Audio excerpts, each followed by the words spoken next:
बदाम हलव्याची रेसिपी। त्यासाठी इथे मी बदाम घेतले आहेत, जे मी रात्रभर भिजत ठेवले होते। आपण साधारण तरी 5 ते 6 तास हे बदाम भिजवून ठेवायचे आहे।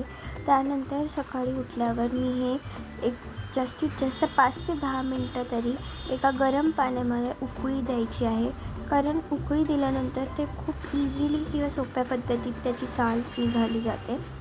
सो मी हे हळूहळू हे बदामाचे सगळे साल काढले। त्यानंतर ह्या सोललेल्या बदामांना आपल्याला वाटायचे आहे। आता एका मिक्सरच्या भांड्यामध्ये आपल्याला हे बदाम आणि वाटीभर दूध उकळून ते थंड केलेलं पाहिजे, म्हणजे रूम टेम्परेचरवर दूध असेल ते आपल्याला एक वाटीभर, म्हणजे ज्यात आपलं पिसले जातील एवढं भर आपल्याला मेजरमेंट घेऊन ते दूध घ्यायचं आहे। मी इथे वाटीभर तरी दूध घेतलेलं आणि त्याला ग्राइंड केलेलं बदाम आणि दुधाला। त्यानंतर एका टोपामध्ये मी इथे तूप टाकले। तूप इथे आपल्याला जास्त यूज करायचं, कंजूसगिरी बिलकुल नाही करायची। आणि आपला बारीक रवा थोडा टाकायचा, सो दॅट आपला जरा हलवा जास्त दिसतो। त्या बारीक रव्याला आपल्याला थोडंसं भाजून घ्यायचं आहे। मग हे ग्राइंड केलेलं दूध आणि बदाम ते आपल्याला टाकायचं आहे। आता मध्यम आचेवर आपल्याला ठेवून हे जे दूध आहे उकळवलेलं ते आपल्याला टाकायचं आहे। उकळून थोडं थंड करायचं, गरम गरम नाही। मग ते आपल्याला टाकायचं आहे।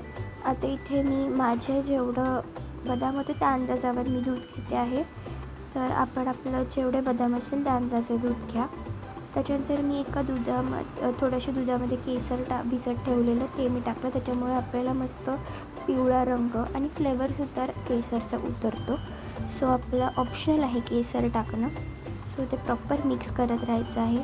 आणि आपल्याला इथे तूप टाकायचं आहे। आता हे तूप आपल्याला जेव्हा आपण आधी टाकलं ते थोडंसं, नंतर आपल्याला हळूहळू परत टाकायचं आहे, म्हणून स्टार्टिंगलाच सगळं तूप नका टाकू, नंतर हळूहळू टाकायचं आहे।